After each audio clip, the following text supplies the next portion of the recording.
This poem is called Adele, Trigger Warnings, and a McDonald's Cup.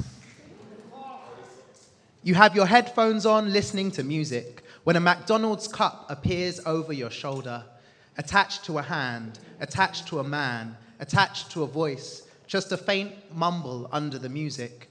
Hello. Addressing the whole section of train and not you directly, you stare at your phone. Adele's face is looking back at you. You've been listening to her on repeat for a week, and you wonder what it must be like to be a millionaire at 19, 21, or 25. A lady opposite you goes into her purse and produces some coins. He brings his cup forward. She brings her hand forward. They meet in front of your face and clink, the coins go into the cup. But it hovers there with only a slight jolting with the train's bumps and turns, and you continue to stare at your phone. And when this man's hand disappears, you know he's still near from the smell. And you think to yourself, if I can ignore this, no wonder I am so desensitized to what I see online.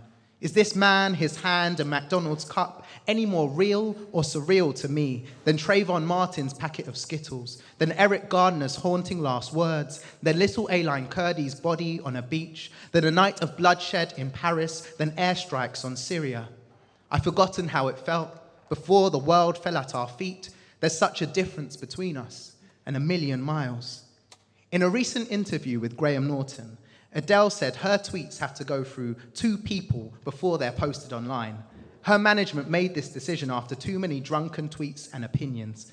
I often want to delete every tweet, Facebook post, and picture on my Instagram. I want an "Are you sure" button, and then an "Are you really sure" button before it lets you post online.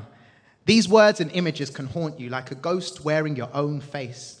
But now there's this app called Snapchat that shows you fleeting moments that you can never get back. Its logo is a ghost. But isn't that just life?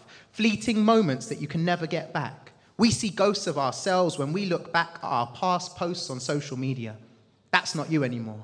That's not you anymore. Every moment that passes, we are different to who we were before, and yet we build digital monuments to ourselves, curate galleries of selfies, publish our opinions about everything. It's important to have an opinion about everything. I got a phone call there, sorry. It's important to have an opinion about everything and tell everyone you think about what you think about everything. Think about it. Now tell me what you think about it so I can tell you what I think about what you think about it, and you can tell me what you think about what I think about what you think about it. But you mustn't think without posting something, because how would anyone know you were thinking? Now let's think about something else. I never needed a nightlight as a child. The dark never frightened me. No monsters lurking in the shadows or under the bed or in my head. But now my phone has become both my nightlight and the way the monsters get in. When I log on to social media, the world's woes, worries, and wars tumble into my phone. So sometimes I want to disconnect and spend some time on my own. When I disconnect from social media, I reconnect with myself, pay more attention to my physical and mental health. When I disconnect from social media, I breathe a sigh of relief. No wars are waged, no terror attacks, no refugees, no grief. A friend of mine only ever tweeted once. He's dead now.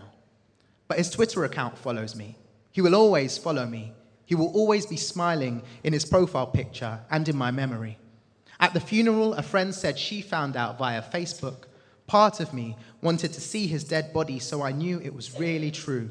Death has become something we see the footage of and not just hear about. Social media is an open coffin at the front of a church. It's up to you if you want to go and look in, but don't say you haven't been warned. Trigger warnings.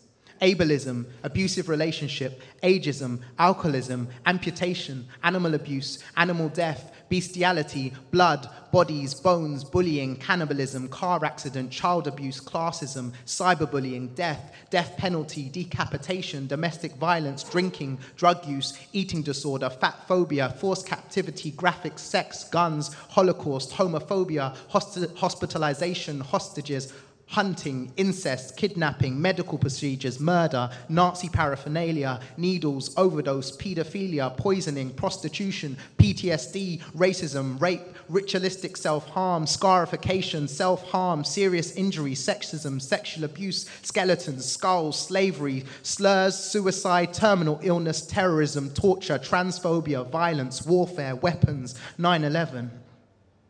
Not everyone needs the trigger warnings. Not everyone is afraid of the dark. Not everyone can see the ghosts. Everyone's relationship to social media is different, just like everyone's relationship to Adele or to themselves. Headphones on, listening to music, when a McDonald's cup appears over your shoulder, attached to a hand, attached to a man, attached to a voice, just a faint mumble under the music. Hello. But this time you look up to see he is wearing your face. Thank you.